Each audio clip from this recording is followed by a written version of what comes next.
So speaking of school, I bet you don't remember all the schools you went to growing up. I bet I do. All right, let's go. Run it down. Kindergarten, go. Kindergarten, I went to Gompers. Where is Gompers? In West Philly. In West Philadelphia. In Winfield. Wait. So you lived in North Philly, but I lived everywhere. My parents were rolling. Okay. My parents did not set roots down for us. So we were always rolling. So we lived in Winfield, lived off of 54th and Diamond. Okay. I went to Gompers. I lived in Chester for a while, and I went to Booker T. Washington Elementary School. What grade was that? First, probably second grade. Okay. Half a second. I went to T.M. Pierce. Okay. In North Philly. Back to North Philly. Back to North Philly. Okay, so you went from West Philly. Went from Winfield. To Chester. To back to North Philly. In 2 grades, kindergarten, first and second. We went to a lot of schools in the beginning.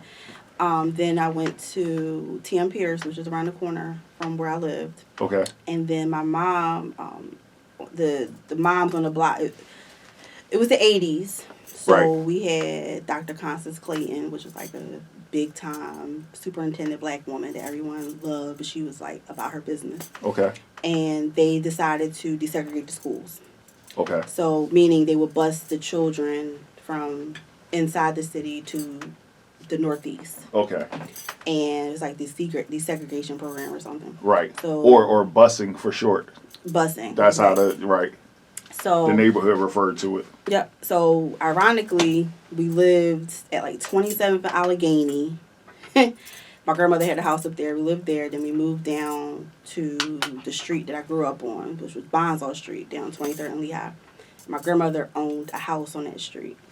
So we lived there, and then we moved out of there, and then we came back across the street. Okay. So I lived on that block twice, like 2 different houses. And when we moved to the second house, directly across the street from the first house we lived in, okay. That's what we got. My mom kind of was like, I'm not going nowhere. We're just staying here. Okay. And so we stayed there. And then so what was the name of the school you got bused to?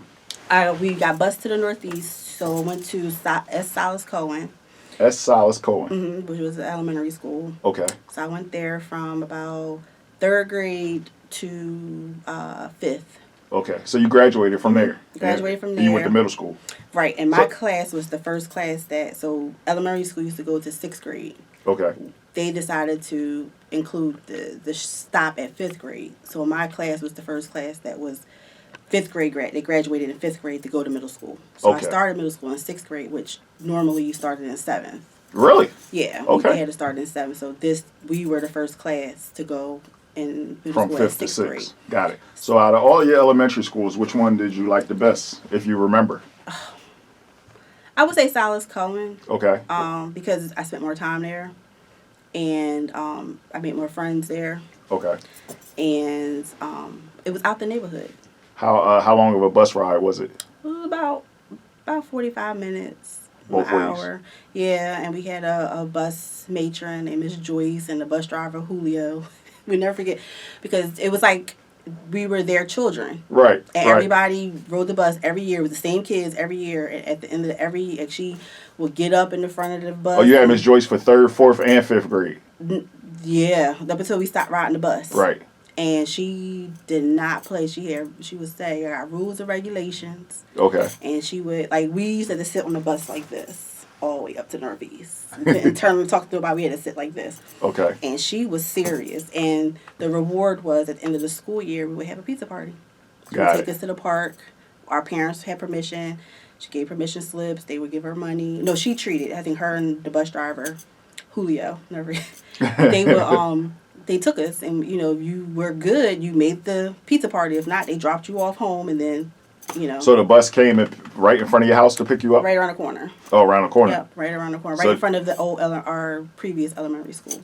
So you walked? You walked, or did your mom walk with you? Sometimes in the beginning she would walk. All the moms would walk us, and then I guess as we got older, because it was literally right around the corner. Okay. It was not far. You could hear the kids at the bus stop from my house. Got it. So it wasn't far. So you graduated from there. Who's all at your graduation, if you recall? Elementary. So, by the way, your dad had passed away by the time you graduated from 5th grade. He passed away in 88. Okay. Yeah. So I graduated in 89. Right. So yeah, he was gone by then. How would you say that like that affected you after like looking back? Um, it affected me because my mother got into another had an overlapping relationship. I guess because my dad was so on and off. My mom got into a relationship with someone, and he was okay, but as a girl, he wasn't dad, and our dad was dad. He came around, everybody knew him, and it was like you couldn't compare to that. So I think I blocked a lot of it out growing up. And well, let me back up. So at the funeral, my father, my grandfather had children like my dad did. So he had 4 wives and had 1 child with each wife. So I knew my 2 aunts. Okay. We spent time with them, and we still stayed with them. But he had a brother that was younger than him. And we didn't know until the funeral about the brother. Okay. And the brother came to the funeral. He was about 21. He was young. And I never forget, we was in a limo, and he came over, and he was like, I'm here. I don't remember the exact words he said, but he made his presence known to us. And a year later, he got in contact with our older sister, and she brought him around to our house in North Philly. And he just sat with my mom and sat with us and was like, I'm here. Your dad's not. He was my brother. I'm here. And he would he was a teacher. Okay. So he would bring us flowers. And, he did things, he thought he should do as an uncle. And I was the only one that kind of was intrigued and kind of like, oh, wow, I have an uncle. Right. So, and, he's a teacher, and he coming to get us, and he's taking me to school with him. And so I gravitated towards him more than my sisters did. Uncle who? Uncle Jeff. Shout out to Uncle Jeff. Yes. So he wound up being your cool uncle. He became like a dad. Okay. Technically, he's 14 years older. So than Uncle me. Jeff became the father figure for me. Okay. He did. He definitely filled that void that I had, and he came in, and he wanted to come in and do it. Okay, so got it wasn't like a forced thing. It was like he wanted to be a presence, and I needed that I needed that. Right. So he was smart. So he gave my first book that I was an avid reader, but he gave me 1984, and he gave me his copy of the autobiography of Malcolm X. Really? And I read it. Yeah, I read it. I was like 14, 13. Okay. He gave it to me. I read it. And he was, You read both books, 84 and... I didn't finish 84. Okay, 84 is huge. Yeah, I didn't finish 84. But it was like his books, he went to Hampton, and was Hampton Institute. Okay. So, he was Black Power, Black everything. So you read the whole autobiography of Malcolm X. What'd you think about it? I didn't know much about Malcolm X at the time. Mm-hmm. And I think, I'm trying to remember if I read it before the movie came out. I may have read it around the same time the movie came out. Which is always good. That's always great when you read the book. It was. Yeah, because I know it was early in the 90s. Right. Like I might have been in middle school. Okay. Or going to middle school.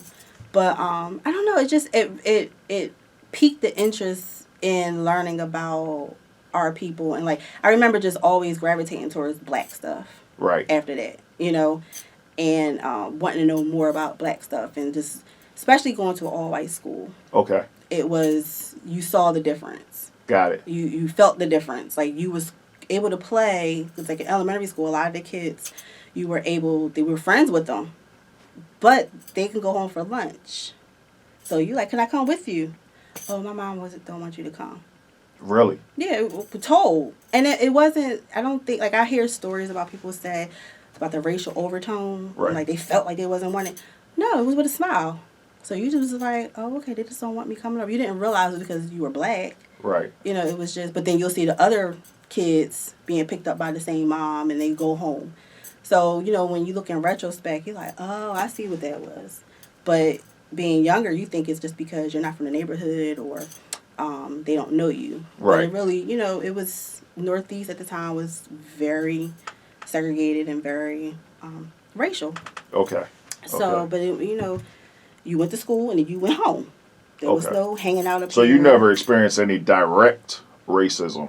No. Okay. No direct, but you were friends, but you was only friends while you were in school. Got it. If you called the house or there was no like sleepovers, like come on over. It was our friendship was at school. So Uncle Jeff was the one who kept you in tune with what was going on with your people and with your history. He filled me with the knowledge. Okay. He kept me with he wasn't like black power. It was just, here's the autobiography. What you think about it?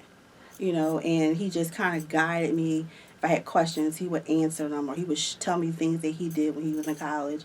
He always kept me grounded in my blackness. And that's great because everybody doesn't have an Uncle Jeff. No. Right? Yes. So the fact that you had one to come step in was kind of like a godsend. Yeah. It really, I always say, to be honest with you, I always felt like I was always protected by something. So like even when I was born, I was born in a house in a bed. And my aunt, she posted on Facebook, I heard this story hundreds of times growing up, but for someone to write it and post it and me to read it, it just hit different. But she was there when I was born, and she described the whole birth thing and how the neighbor came home from work at the right time, and she was a nurse dressed in all white, and she helped deliver me. Oh, wow. So it was always like right on time. So, when my father passed, it was at an age where, you're 10, 11. You're the most impressionable. They was about to become a teenager. Right. In North Philly in the 80s with a single mother. In the height of the crack epidemic. Your father died. Right. What could have happened? He came in and his influence protected me because he showed me, and he did it for all of us. Okay. But I do believe that my sisters were grieving so much for my father's death that no one could replace him. Right. No one could replace him to me, but I had someone that I was a thinker. I wanted to seek knowledge. You were able to relate to him. I related, and he related. And he's in the family. And he's in the family. Got and it. he was willing.